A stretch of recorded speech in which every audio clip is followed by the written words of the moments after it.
Yes, hello. I have uploaded a MCQ set on my Facebook page. As you can see, my Facebook page for economics is my beloved economics.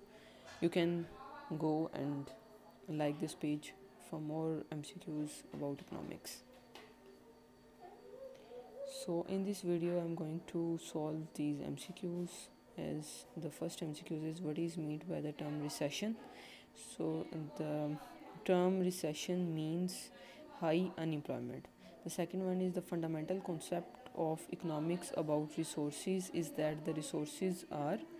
Second option is B is unequally distributed is the correct answer. And for the third MCQs, the consider a world without scarcity of resources, then what would be the consequences?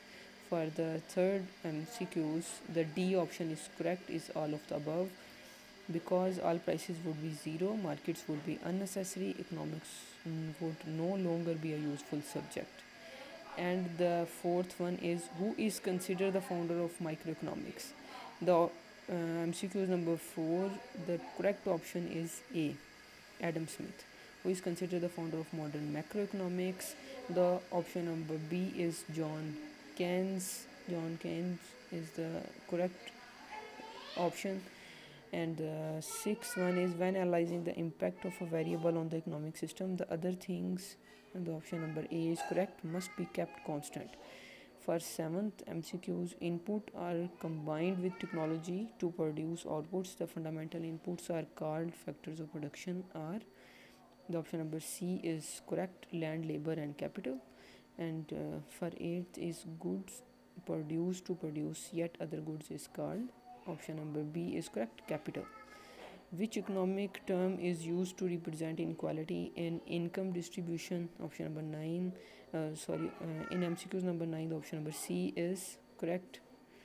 Gini coefficient for to measure the income distribution.